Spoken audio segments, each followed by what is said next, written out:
a lot of times we'll sit here and we'll go, man, if Pulse Chain would have opened 6 months ago, how much money would I have right now, right? And there's people have been talking about like network effect and how that applies to the price of coins. Like pretty much what you're saying, like there's coins that are worth a lot of money, right? The cool thing about what's happening right now is that network effect is actually taking place with Pulse Chain, and it's not even out yet.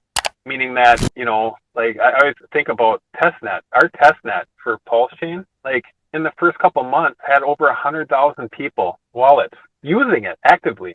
That's never happened before. Like tops is like 5,000 for a testnet for a new chain. That's unbelievable. So just imagine how much people are talking about it right now. Pulse Chain, they're building that network effect, meaning that when Pulse Chain opens, the longer it takes, it's okay because our network effect is still being affected in a positive way because that many more people are finding out about it, meaning that many more people are going to be trying to buy it when it opens. Versus 6 months ago, less people knew about Pulse Chain and were excited about it. A lot of people were, but not as many as today. When you got Ivan on Tech talking about it to his crew, you got Wendy O talking about it, you got all these big influencers, hexes everywhere. It's being allowed onto new centralized exchanges. They're being voting on it, right? It's showing up in the top 10 hexes. It's being talked about on the news, in magazines, Richard Hart, and people are becoming more aware of it, right?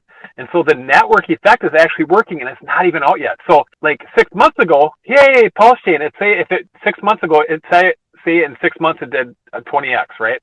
And I'm just throwing this out here. This isn't like facts or anything. I'm just saying, for example, well, the network effect growing right now to 6 months later has grown to the point where that same instance, if it opens up right now and if the market's exactly the same, everything's exactly the same, except for the people that are hearing about it, that want to buy it, that 20x is now 40x because this community has not been idle. It's been growing the network effect by telling people about this, right? And building a need of value in this network and this chain, right? This community. And so during that 6 months, when everybody else was away and not even paying attention to their stuff, Hexicans have been building Pulse Chain and Hex. And they've built a lot more people that are going to be using Pulse Chain. They'll be buying Pulsex, and using it. And because of that, when it opens, the X's are going to come faster. I can honestly say I believe that 6 months ago, if Pulse Chain would have happened, it's not going to be as good as what's going to happen when it does open because so many more people are going to be taking part in it, right? And so people can be mad that Pulse Chain isn't open, but don't worry because you're getting your value out of it, even if it takes a little bit longer, because the amount of news about it is just everybody sees it.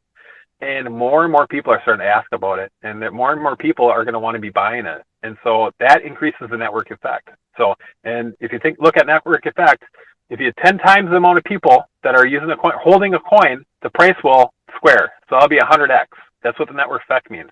If the people holding it say like for instance, my friend Salmi was talking about like Pulse. If Pulse, network effect is like, you take the main holders of Pulse Chain, and let's say it's about 25,000 that actually have more than $100 worth, and that goes to 250,000. Well, that's 10 times the amount of holders or people that have Pulse Chain.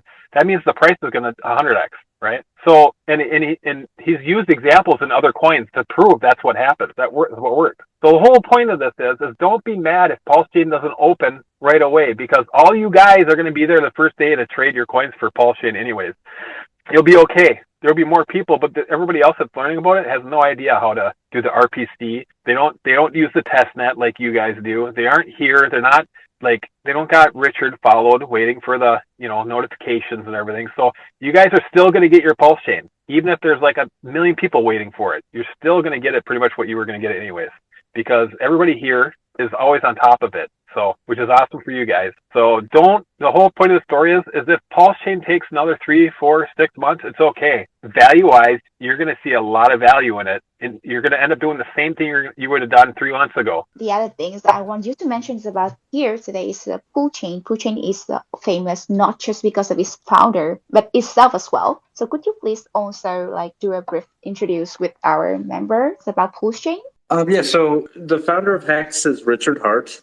He also decided that Ethereum was too expensive, a little bit slow. Of course, you look at the gas prices over on ETH, you'll see that, during chaotic times such as today, simple swaps could cost anywhere between $60 and $200, right? And that's a little high. So he decided it was time to fork Ethereum and create a new blockchain.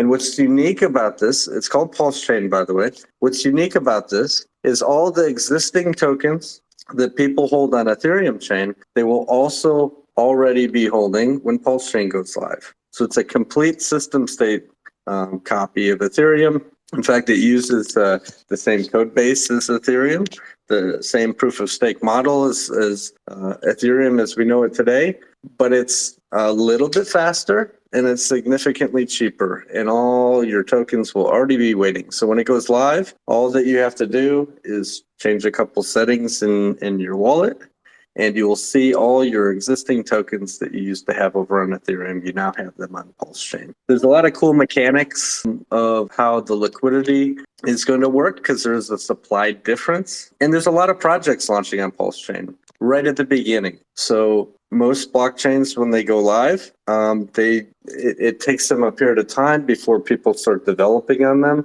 Well, Pulsechain has year and a half or so years now of development, and when it goes live, you're going to see anywhere between 100 and 200 natively launching protocols really early on in its life, which is something that hasn't happened with any other blockchain. As we all know that Pulsechain is a fork of Ethereum, right? So as you say that all the tokens on Ethereum might have a duplicate versions on Pulsechain. So which case, I want to ask that, is it those tokens have their real value or still keep their real value or not? Or like how they're going to keep the value, or about the security, how they can maintain the security? Well, they're not going to retain their value, right? So everything in crypto, its value is derived from what is it paired to and what is that thing worth. So when these coins copy over, their existing liquidity pairings will still be there. So if there's a particular token that you like, maybe that's Link, and that was used to be paired to Ethereum. Well, now what you'll find on Pulsechain is there will be Link, but it'll be paired to PLS, the native gas coin of the chain. What is that worth? Well, the markets have to decide, right? So I think you'll see some tokens that dump pretty hard. You'll see other tokens that people do enjoy and will buy more of. The markets will figure out the prices of these things. He has a long history in crypto and as an entrepreneur, and has been doing a massive amount of work with several developers that he's hired to build out Pulsechain, right? Pulsechain is born out of the need for addressing the issues around the extremely expensive gas on Ethereum for any kind of trades or swaps, or even ending a stake in Hex. That we were running into during the last bull run, where sometimes gas for a single transaction could be like $1,000 or more in some cases, right? And when you have like a small stake or a small transaction you want to perform, and the gas is more expensive than what you're trying to move or do, that really kind of breaks down the crypto economy there. So out of this need to really fix that in general, is born now the desire to fork Ethereum and to build something that is considered better and won't skew one way or another with how gas calculations are handled. Over the years, as the Ethereum blockchain has evolved, the specific functions that Hex uses to calculate the value of your stake at the end of your duration, your term that you had set up at the beginning, it just got more and more expensive, making Hex more and more expensive to run. Pulsechain won't have those changes built into it, right? So you'll be able to end your Hex stake without paying massive gas fees.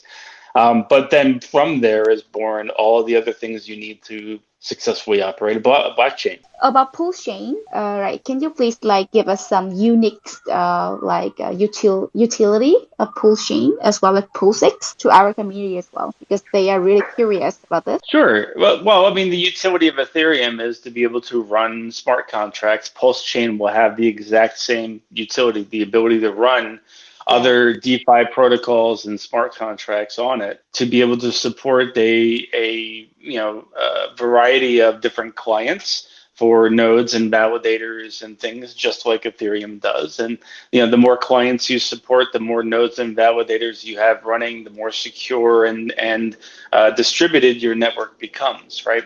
So definitely following a lot of those tenets of decentralization and trying not to have one central point of failure. And so on. So Pulsechain's major value proposition is, one, gas will be cheaper, right, at launch. Two, you get a copy of everything that you had in your wallet on Ethereum now on Pulsechain.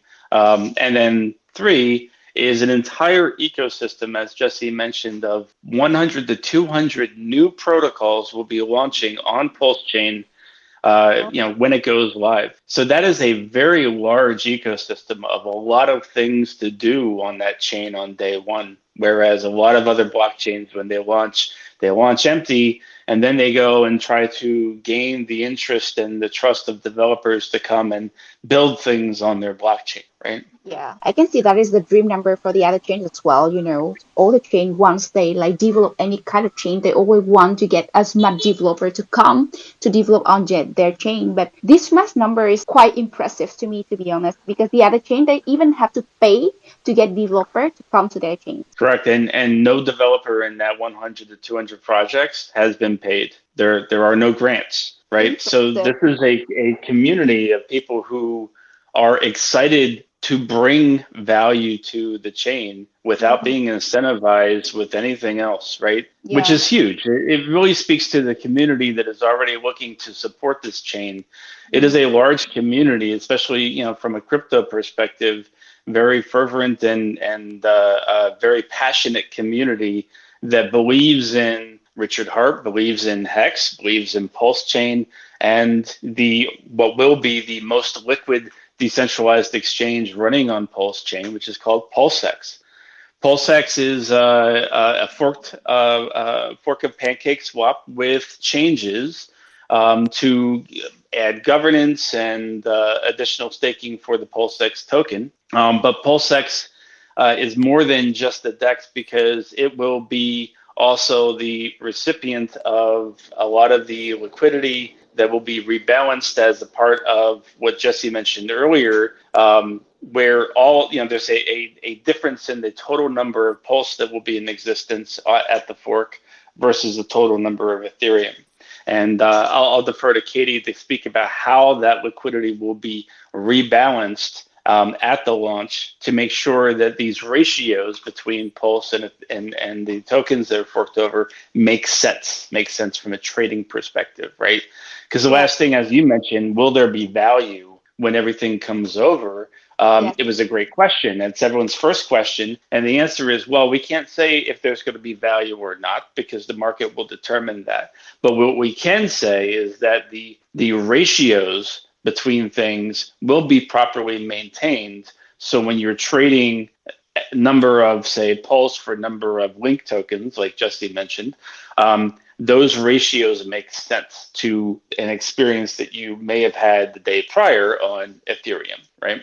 I agree. So it's going to be so great, to be honest. Like the user can feel like more stable in your chain as well, because they feel more trust in the transactions, every transactions that they make. Our community is also secured partnerships. So multi-chain will be integrating with Pulsechain from day one. Teller Oracle service will be coming over to Pulsechain. So our community is not only supporting by building projects, we're also building by building networks and connections with blue chip protocols to bring them over. Within our ecosystem, within Power City, we also have a collaboration with Boxable Tiny Homes to bring them to the blockchain to sell 10,000 tiny homes as NFTs.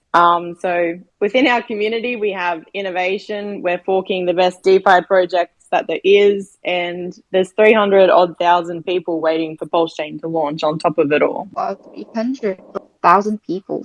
Well, that's a crazy number, to be honest. So could you please give us a little hint, like when Pulsechain gonna launch? Yeah, so that's a great question. Currently, we're waiting on an Aragon node. So because we want low gas fees on Pulsechain, what the founder is doing is he's getting his dev teams to make changes to the clients that we're forking from ETH 2.0. So within the clients, the supply slots had to be changed because Pulsechain is 1 millionx the supply of Ethereum. We're just in the middle of finishing or finalizing having the Aragon node synced. We already currently have 3 working consensus clients, and the Aragon client was for the Block Explorer. We got some previews of that node syncing. It moved past stage 7, which is the full system state, so to speak. The block's back from the Genesis block. So it looks like the Aragon node is syncing and finalizing. So our last testnet v3 should be in the next couple of weeks, depending on if there was any edge case issues around the Explorer. And then mainnet would be a month, 3 months out from that. So the testnet will be out in a couple of weeks, possibly. Hopefully, if there's no more software development issues that we run into, but mainnet will still be a few months out. Richard Hart's Twitter is probably the best thing to follow for updates and for announcements of that testnet and going live. Okay, I can see that he's the founder of Pulsechain, but he also, I can believe that he's one of the biggest KOLs of Pulsechain as well himself. Yeah, Richard Hart is a big name in the crypto space.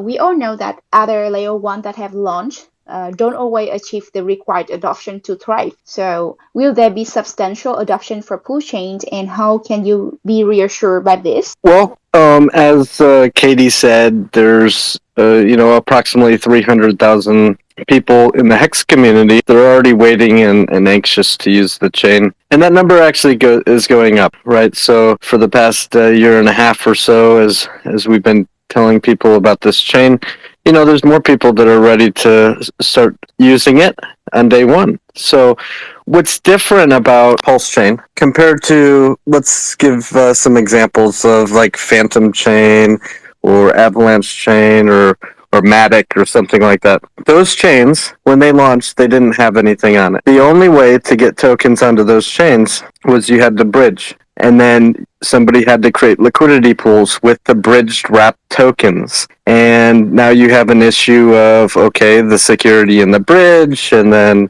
thin liquidity of the wrapped token. It doesn't have the same liquidity as what it did on ETH. But that's how most of the tokens on those side chains end up on those chains. They're just simply bridged in. And if somebody wants to natively launch a protocol, well, for the past, 5 years or so, most development teams have said, well, we'll natively launch on ETH if we want our thing on one of these side chains, Phantom, Avalanche, Matic, something like that. We'll just bridge it over there. That usually doesn't go very well, right? Bridges get hacked or the funds drained. You have liquidity issues, and in times of low gas on ETH, people just aren't interested in using those side chains. And Pulsechain will have all of the tokens, all 10,000 or so tokens that people hold in their wallets and liquidity pools and everywhere else that you see on ETH. It's already going to have those on Pulsechain, rebalanced to correct for the supply difference, and a large community of people ready to use the chain on day one, and a whole bunch of developers who have already built tools and services such as stable coins, lending platforms. There's some meme coins. There's all sorts of stuff that will be natively launching really early on when Pulsechain goes live. So it really is a unique situation you haven't seen in any other chain yet. So it's a high bar that's been set, and this community takes a lot of that to heart in what it's trying to build for Pulsechain,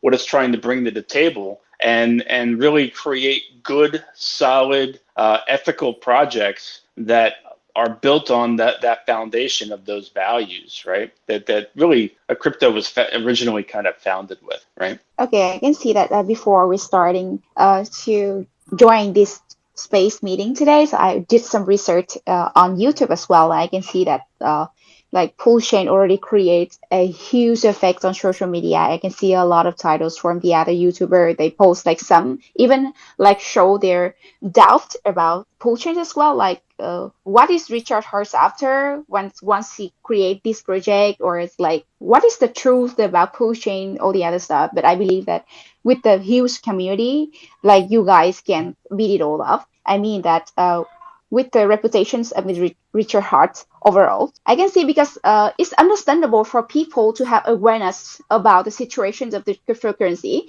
So this is easy to understand for them to have like some doubt about any kind of project as well. So it's usual for people to put any questions, but it's okay. I can see that the good side is you guys create a huge effect on social media about your upcoming chains.